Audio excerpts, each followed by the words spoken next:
আচ্ছা, এবার আমরা ইন্টিগ্রেশনের ফর্মুলাগুলো দেখে নিই।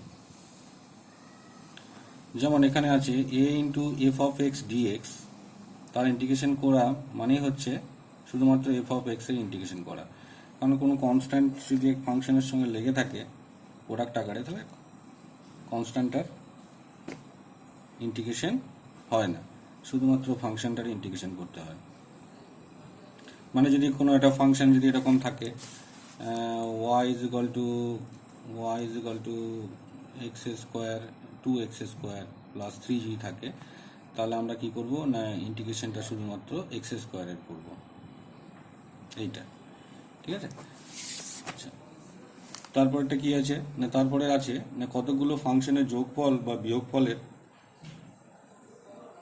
ইন্টিগ্রেশন করার মানেই হচ্ছে সেই ফাংশনগুলোর পৃথক পৃথক ইন্টিগ্রেশন করা, ঠিক আছে। তারপরটা x to the power n d x, তার ইন্টিগ্রেশন করলে কি হয়, x to the power n plus one by n plus one plus c. আমি তো আগেই বলেছি যে সবসময় একটা কনস্ট্যান্ট, একটা জেনারেল কনস্ট্যান্ট দিয়ে রাখতে হয়, ঠিক আছে। কারণ ইন্টিগ্রেশন, ইনডেফিনিট ইন্টিগ্রেশন সবসময় কি প্রকাশ করে না, সবসময় একটা ফ্যামিলিকে প্রকাশ করে, ফ্যামিলি অফ অ্যান্টি ডেরিভেটিভকে প্রকাশ করে, ফ্যামিলি অফ অ্যান্টি ডেরিভেটিভ। কারণ হচ্ছে বিভিন্ন কনস্ট্যান্টের মান বিভিন্ন হতে পারে, কারণ ওই পার্টিকুলারলি কনস্ট্যান্টটা পাওয়ার জন্য আমার আর একটা শর্তের প্রয়োজন হবে, সেই শর্তটা ইনডেফিনিট ইন্টিগ্রালে থাকে না, সেটা ডেফিনিট ইন্টিগ্রালে হয়। ওই জন্য ডেফিনিট ইন্টিগ্রালে কি হয় না, ওই রকম কনস্ট্যান্ট থাকে না, কনস্ট্যান্টের পার্টিকুলার মান আমরা পেয়ে যাই। কিন্তু ইনডেফিনিট ইন্টিগ্রালে যেহেতু কোনো শর্ত আরোপিত থাকে না, সেই জন্য আমরা কনস্ট্যান্টটাকে জেনারেল হিসেবেই রেখে দেবো। ওটাকে বলা হবে ইন্টিগ্রেটিং কনস্ট্যান্ট, কি বলা হবে না, বা ইন্টিগ্রাল কনস্ট্যান্ট, এটাকে ইন্টিগ্রাল কনস্ট্যান্ট হিসেবে চিহ্নিত হবে। এবার ফর্মুলাগুলো, e to the power m x, তার ইন্টিগ্রেশন করলে কি হবে, e to the power m x by m plus c, কারণ এইটা ডেরিভেটিভ করলে কিন্তু এইটা আসছে, ঠিক আছে। E to the power x এর ইন্টিগ্রেশন করলে e to the power x plus c, তার মানে ডান দিকের ডেরিভেটিভ করলে কিন্তু বাঁ দিকের ফাংশনটা আমরা পেয়ে যাচ্ছি, ঠিক আছে। তাহলে 1 by x, e to the power m x, e to the power x, এগুলোকে কি বলা হবে না ইন্টিগ্র্যান্ড। তাহলে আমরা এই ফাংশন ডেরিভেটিভ করলে কিন্তু এটা পেয়ে যাচ্ছি। তাহলে এগুলো আমাকে মনে রাখতে হবে যে কোন কোন ফাংশনের ডেরিভেটিভ ইন্টিগ্রেশন করলে আমরা কোন কোন ফাংশনটা পাই, ঠিক আছে। এবার আমরা এরকম সব স্ট্যান্ডার্ড ফাংশনগুলো এখানে আছে, আলোচনা করা আছে। এবার আমরা কতগুলো উদাহরণ দেখি।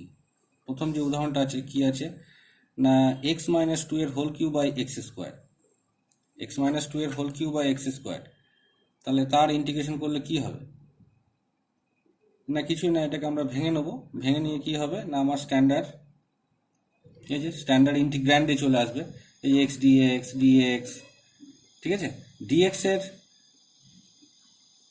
এর ইন্টিগ্রেশন করলে কিন্তু ডিএক্সটা কি না, ডিএক্সটা হচ্ছে ইন্ডিপেন্ডেন্ট ভেরিয়েবলের ডিফারেন্সিয়াল, ইন্ডিপেন্ডেন্ট ভেরিয়েবলের ডিফারেন্সিয়াল। এই ডিএক্স এর কিন্তু যদি ইন্টিগ্রেশন করি আমরা কি পাবো না, ইন্ডিপেন্ডেন্ট ভেরিয়েবলটা পাবো।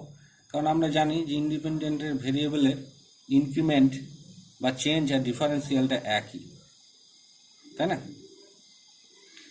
তাহলে এটার ইন্টিগ্রেশন করলে আমরা কি পাবো না, এক্স পাবো। আচ্ছা, দ্বিতীয় অঙ্কটা কি আছে না, দ্বিতীয়টাও ঠিক একই রকম, আমরা ক্যালকুলেশন করে কি হবে না, আমার স্ট্যান্ডার্ড যে ইন্টিগ্র্যান্ডগুলো আছে সেই স্ট্যান্ডার্ড ইন্টিগ্র্যান্ডগুলো চলে আসার পর আমার সেই স্ট্যান্ডার্ড ইন্টিগ্র্যান্ডের ইন্টিগ্রেশনের যে রেজাল্টগুলো, সেই রেজাল্টগুলো বসিয়ে দিলে কিন্তু হয়ে যাবে, হ্যাঁ।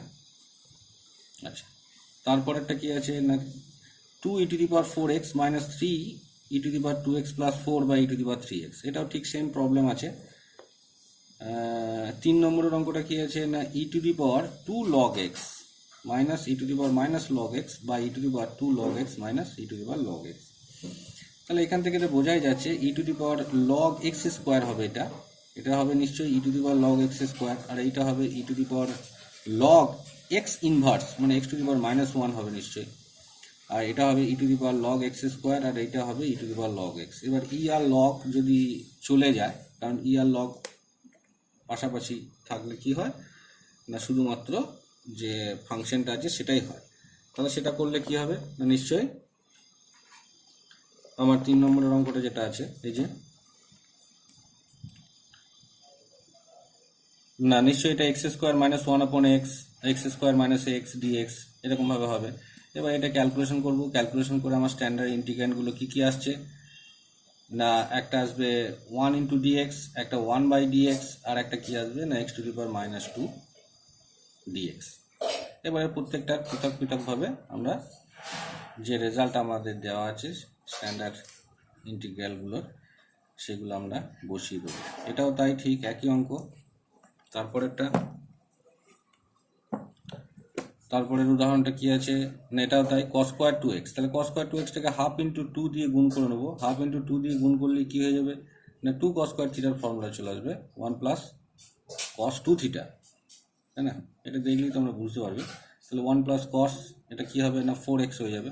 তাহলে এবার পৃথক পৃথক ইন্টিগ্রেশনের সঙ্গে সমান হবে। তাহলে হাফ কনস্ট্যান্টটা বাইরে থাকবে, তাহলে এটার ইন্টিগ্রেশন আর এটার ইন্টিগ্রেশন তাহলেই হয়ে যাচ্ছে। সিমিলারলি এটাও আছে sin 3x sin qx। তাহলে sin qx sin 3x এর ফর্মুলা থেকে আমরা ডিডাক্ট করব। sin 3x এর ফর্মুলা কি, তো সেখান থেকে আমরা এখান থেকে এটা পেয়ে যাচ্ছি। sin 3x এর ফর্মুলা কি না 3 sin x minus 4 sin qx। তাহলে সেখান থেকে sin qx এর ভ্যালুটা কি পাবো না 1/4 sin qx এর ভ্যালুটা কি পেয়ে যাব না এই যে sin qx এর ভ্যালুটা কি পেয়ে যাব না sin 3x 3 sin x minus sin 3x by 4, তাই না? তাহলে এবার এইখান থেকে এটা হলো, এবার এই পরপর চলে আসছে।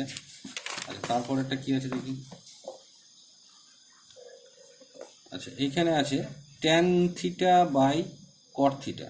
tan theta by cot theta tan theta into 1 by cot theta, তার মানে হচ্ছে tan theta by cot theta মানে tan square theta, tan square theta d theta.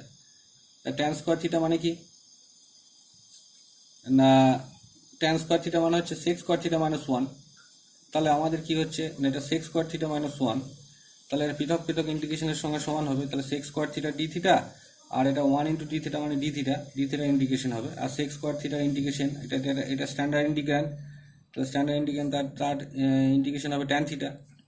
আর ডি থিটা হচ্ছে আমার ইন্ডিপেন্ডেন্ট ভেরিয়েবল আছে, তো ইন্ডিপেন্ডেন্ট ভেরিয়েবলের ডিফারেন্সিয়ালের আমার ইন্টিগ্রেশন করলে সেই ইন্ডিপেন্ডেন্ট ভেরিয়েবলটা আসে, তাহলে মাইনাস থিটা আর প্লাস সি। আচ্ছা তারপরের অঙ্কটাও তাই। তারপরের অঙ্কটা কি আছে 6 নম্বর আছে dx by 1 plus cos x। তাহলে এটা ওপর নিচে কি করব না 1 মাইনাস cos x দিয়ে আমরা গুণ করে নেবো। তাহলে নিচেরটা কি হয়ে যাবে না 1 plus cos x into 1 minus cos x, তাহলে সাইন স্কোয়ার x হয়ে যাবে। তাহলে ওপরটা কি যাচ্ছে লবটা দাঁড়াবে 1 মাইনাস cos x আর হরটা দাঁড়াবে সাইন স্কোয়ার x। এইভাবে করা যেতে পারে। অথবা 1 প্লাস cos x মানে কি মানে 2 cos স্কোয়ার x বাই 2। তাহলে 2টা মানে বাইরে বেরিয়ে গেলে হাফ হয়ে বেরিয়ে যাচ্ছে, কারণ হরে 2 থাকছে। আর cos স্কোয়ার x বাই 2 তার মানে হচ্ছে sec স্কোয়ার x বাই 2। তাহলে sec স্কোয়ার এটা তো আমার একটা স্ট্যান্ডার্ড ইন্টিগ্র্যান্ড, সেই পদ্ধতিতেও কিন্তু এটা করা যেতে পারে।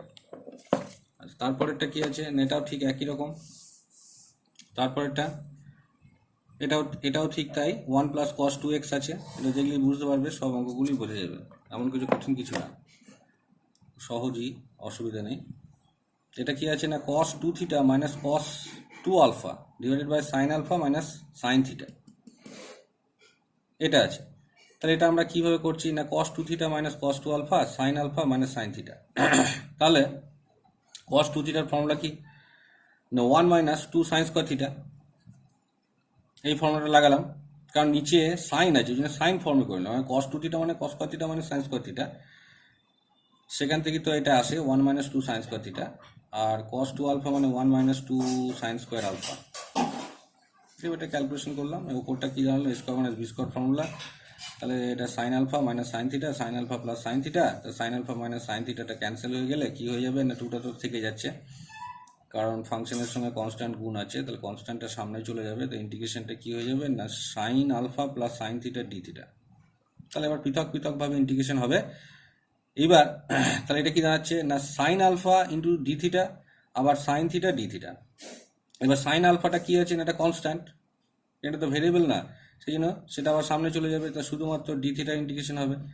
আর এটা কি হবে না সাইন থিটা ডি থিটা, তাহলে এটা কি হয়ে যাবে সাইন আলফা থাকছে আর ডি থিটা ইন্টিগ্রেশন থিটা, আর এদিকে সাইন থিটার ইন্টিগ্রেশন করলে হবে এটা স্ট্যান্ডার্ড ইন্টিগ্র্যান্ড, তাহলে minus cos theta plus c, তাহলে হয়ে গেল। প্লাস সিটা সবসময় দিতে হবে, নাহলে কিন্তু ফ্যামিলিটাকে প্রকাশ করা যাবে না। দ্বিতীয় অঙ্কটাও ঠিক তাই। তারপরেরটা কি আছে, তারপরটা তোমরা নিজেরাই বুঝতে পারবে। এখানে আছে cos 2x plus sine x divided by 1 plus 2 sine x. আচ্ছা, তারপরটা কি আছে দেখা যাক না, এখানে যে sine inverse 1 plus cos x by sine x, তাহলে 1 প্লাস কস এক্স মানে কি 2 কস স্কোয়ার এক্স বাই 2, আর সাইন এক্স মানে 2 sine x by 2 cos x by 2। তাহলে আমরা যদি এটা ক্যালকুলেশন করি তাহলে কি হচ্ছে, তাহলে এটা হবে cot x বাই 2, তাহলে cot x বাই 2 মানে হচ্ছে tan pi by 2 minus x by 2, তাহলে tan inverse tan pi by 2 minus x by 2, তার মানে tan ইনভার্স tan চলে গেলে কি হয়ে যাবে না শুধু pi by 2 minus x by 2, তার মানে এটা পুরোটা কি হয়ে যাবে pi by 2 minus x by 2 এর ইন্টিগ্রেশন করতে হবে। তাহলে সেটাই করা হয়েছে। তাহলে কি হবে না ইন্টিগ্রেশন, যেটা এইটা ইন্টিগ্রেশন করা মানেই হচ্ছে এই ফাংশনটা ইন্টিগ্রেশন করা মানেই হচ্ছে pi by 2 minus x by 2 এর ইন্টিগ্রেশন করা। তাহলে পাই বাই 2, তাহলে এটা যদি ভেঙে দিই তাহলে কি হচ্ছে পাই বাই 2 ইন্টু ডিএক্স আর এক্স বাই 2 ইন্টু ডিএক্স, তাহলে পাই বাই 2 যেহেতু কনস্ট্যান্ট সেটা বাইরে থাকবে আর ডিএক্স এর ইন্টিগ্রেশন হবে, আর এখানেও তাই হাফ কনস্ট্যান্ট আছে, তাহলে শুধু হবে এক্স ডিএক্স এর ইন্টিগ্রেশন হবে। ডিএক্স এর ইন্টিগ্রেশন করলে কি হচ্ছে না এক্স হচ্ছে, আর এক্স এর ইন্টিগ্রেশন করলে কি হবে না হাফ এক্স স্কোয়ার, কারণ হচ্ছে এটা এক্স এর পাওয়ার কি, কারণ আমরা জানি x to the power n এর ইন্টিগ্রেশন কি হয় না x to the power n plus 1 divided by n plus 1, তাহলে এখানে যেহেতু 1 আছে তাহলে x to the power 1 plus 1 divided by 1 plus 1, তার মানে এক্স স্কোয়ার বাই 2 এটা হবে। এটাও ঠিক একই রকম। আচ্ছা, tan inverse 1 minus sine x by 1 plus sine x, 1 minus sine x by 1 plus sine x, এটা যদি ক্যালকুলেশন করা যায় তাহলে নিশ্চয়ই হবে tan pi by 4 minus x by 2 root over 1 minus sine x by 1 plus sine x, এটা calculation করলে কি দাঁড়াবে না tan pi by 4 minus x by 2 এটা দাঁড়াবে। তাহলে tan inverse tan pi by 4 minus x by 2, তার মানে শুধু এটা কি হলো, এটা ক্যালকুলেশন করলে কি দাঁড়ালো না ইন্টিগ্র্যান্ডটার ক্যালকুলেশন করলে দাঁড়াচ্ছে pi by 4 minus x by 2, তাহলে এটা ইন্টিগ্রেশন করা মানেই হচ্ছে pi by 4 minus x by 2 এর ইন্টিগ্রেশন করা। তাহলে এইবার আমরা কি হচ্ছে না এইটা যদি আমরা ভাঙি তাহলে পাই বাই 4 ইন্টু ডিএক্স আর এক্স বাই 2 ইন্টু ডিএক্স, তাহলে পাই বাই 4টা বাইরে থাকছে আর ডিএক্স এর ইন্টিগ্রেশন হবে, আর এদিকে হাফ বাইরে থাকছে এক্স ডিএক্স এর ইন্টিগ্রেশন হবে, তাহলে হয়ে যাচ্ছে। আচ্ছা, 12 অঙ্কটা কি আছে না 3 sine x cos square x minus sine cube x অপেক্ষকটি নির্ণয় করো। তার মানে কি না এই অন্তর্কলজও বলে দিয়েছে, অন্তর্কলজও বলে দিয়েছে মানে ডেরিভেটিভটা বলে দিয়েছে, মানে এইটা হচ্ছে derivative y is equal to f of x, এই ফাংশনটা y is equal to f of x, এই ফাংশনের dy dxটা আমার এইটা কি না 3 sine x cos square x minus sine cube x. তাহলে এই ফাংশনের ডিফারেন্সিয়ালটা কি হবে না নিশ্চয়ই ডিফারেন্সিয়ালটা হবে 3 sine x cos square x minus sine cube x, তাহলে এই ডিফারেন্সিয়াল ইন্টু ডিএক্স অবশ্যই হবে কারণ ডিএক্সটা গুণ হয়ে যাবে। তাহলে এই ডিফারেন্সিয়ালটা যদি ইন্টিগ্রেশন করি তাহলে অটোমেটিক্যালি আমরা কি হয়ে যাবে না আমরা তার অরিজিনাল ফাংশনটা আমরা পেয়ে যাব, তাই না? তাহলে এই ফাংশনটার ইন্টিগ্রেশন করলেই আমরা y পেয়ে যাব, মানে এই ফাংশনটার ডিফারেন্সিয়াল কি হবে না এর সঙ্গে একটা ডিএক্স গুণ করতে হবে, তাহলে তার ইন্টিগ্রেশন যদি করি তাহলে সেই ইন্টিগ্রেশন করলেই কিন্তু আমরা অরিজিনাল ফাংশনটা পেয়ে যাব। আর কনস্ট্যান্ট সি তো সবসময় থাকবে, সমাকল ধ্রুবক যেটাকে বলা হচ্ছে। তারপরটা কি আছে না তারপরটা আছে কোনো বক্রের এক্স ওয়াই বিন্দুতে ডিওয়াই ডিএক্স মানে নতিটা স্লোপটা হচ্ছে 1/x, তাহলে ডিওয়াই ডিএক্স যদি 1/x হয় তাহলে ডিওয়াই সমান কি হবে ডিফারেন্সিয়ালটা কি হবে না ডিপেন্ডেন্ট ভেরিয়েবলের ডিফারেন্সিয়াল ডিওয়াই, তাহলে dy is equal to 1/x dx এবং বোথ সাইড ইন্টিগ্রেশন করে দেবো, তাহলে ডিওয়াই ইন্টিগ্রেশন করলে কি দাঁড়ায় না ডিওয়াই ইন্টিগ্রেশন করলে দাঁড়ায় ওয়াই, আর ইন্ডিপেন্ডেন্ট ভেরিয়েবল ডিএক্স ইন্টিগ্রেশন করলে এক্স দাঁড়ায়, তাহলে বোথ সাইড যদি ইন্টিগ্রেশন করে দিই তাহলে ফাংশনটা পেয়ে যাবো। তাহলে ডিওয়াই ডিএক্স ইজ 1/x, তাহলে কি হচ্ছে না ডিওয়াই, তাহলে dy is equal to 1/x into dx, তাহলে 1/x ইন্টু ডিএক্স এর আমরা যদি ইন্টিগ্রেশন করে দিই তাহলে কিন্তু আমরা ওয়াইটা পেয়ে যাবো। আর তারপরটা কি 14টা কি আছে না কোনো বক্রের এক্স ওয়াই বিন্দুতে প্রবণতা কি দিচ্ছে, এক্স স্কোয়ার মাইনাস টু, মানে ডিওয়াই ডিএক্স হচ্ছে এক্স স্কোয়ার মাইনাস টু। তাহলে ডিওয়াই নিশ্চয়ই কী হবে, তাহলে ডিওয়াই ইজ ইকুয়াল টু কী হবে না x square minus two into dx. Both side integration করবো, তাহলে এটা ইন্টিগ্রেশন করলেই কী হয়ে যাবে, বোথ সাইড ইন্টিগ্রেশন করলেই আমরা ওয়াই সমান আমরা কী পেয়ে যাবো, যে ইন্টিগ্রালটা পাবো সেটাই হচ্ছে ফাংশনটা। তাহলে ওয়াই সমান কী হয়ে যাবে, x square minus two dx integration, এটা ইন্টিগ্রেশন করলেই আমার এটা হয়ে যাবে। এবার উদাহরণগুলোকে ভালো করে প্র্যাকটিস করার পরে এবার আমরা পরে অবজেক্টিভ অঙ্কগুলো দেখছি।